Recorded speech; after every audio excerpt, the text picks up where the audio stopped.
Les raccommodeuses des cœurs déchirés.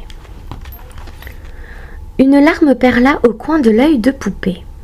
Elle ferma ses deux yeux dans un lent mouvement des paupières, puis les rouvrit.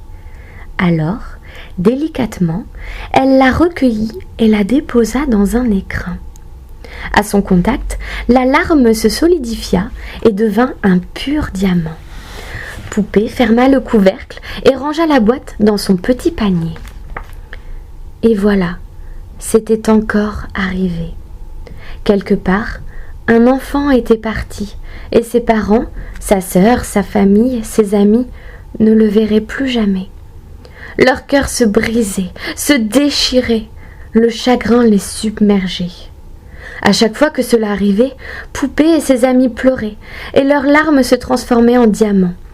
C'était le signe du commencement de leur travail.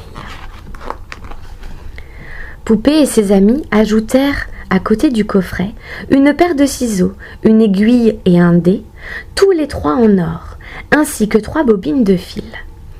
Une bobine de fil de chagrin et de colère, parce que c'était injuste. Une bobine de fil d'amour, pour continuer à aimer. Une bobine de fil de vie, parce qu'il fallait bien vivre.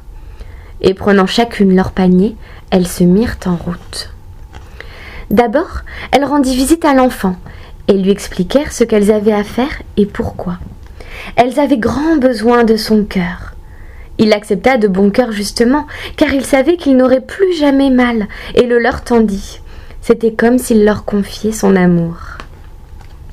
Les poupées en prirent chacune une partie, qu'elles rangèrent soigneusement dans le petit coffret à côté du diamant.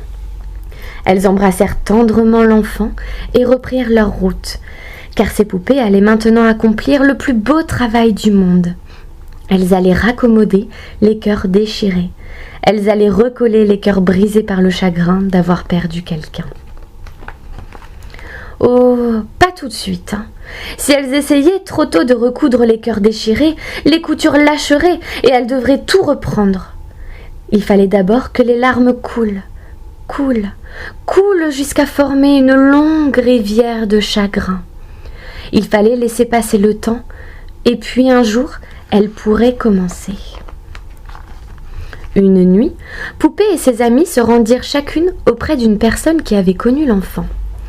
Poupée alla auprès de la maman, dont le pauvre cœur était en lambeaux. Cela faisait peine à voir. Poupée s'installa près d'elle et sortit du panier l'aiguille, le dé, les petits ciseaux d'or et les 3 bobines de fil. Elle mit le dé sur son doigt, coupa un brin de chaque fil, les enfila sur l'aiguille et se mit à coudre. De leur côté, les autres poupées faisaient de même auprès du papa, de la sœur, des mamies et des papis, des tantes, des oncles, des cousines, des cousins et des amis. Elle prit aussi des petites parties du cœur et commença le travail.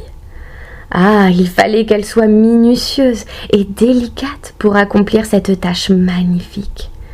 Une partie du cœur de l'enfant et quelques petits points pour consolider l'ensemble. Et avancer tout doucement, point par point, nuit par nuit, semaine après semaine, mois après mois. Quelquefois, la couture craquait un peu et Poupée devait reprendre le travail. Le chagrin était toujours vif, même s'il sembla un jour à la maman, au papa et à la sœur que, loin, tout au fond d'eux-mêmes, ils ressentaient la présence de leur petit ange. Cela leur fit si chaud au cœur. Point par point, Poupée progressait, et ce cœur mêlé à celui de l'enfant devenait magnifique avec ses belles couleurs. Oh, parfois la couture lâchait bien encore un petit peu, à cause du chagrin, mais de moins en moins. Point par point, les autres poupées aussi progressaient. Il semblait à tous que leur enfant était bien là avec eux, les encourageant à aimer avec ce beau cœur plein de cicatrices d'amour. Une belle nuit, Poupée arriva au bout de l'ouvrage. Elle sentit que la maman était prête. Il lui restait un dernier geste à accomplir. Elle ouvrit l'écrin, en sortit le pur diamant et le fixa au milieu du cœur de la maman.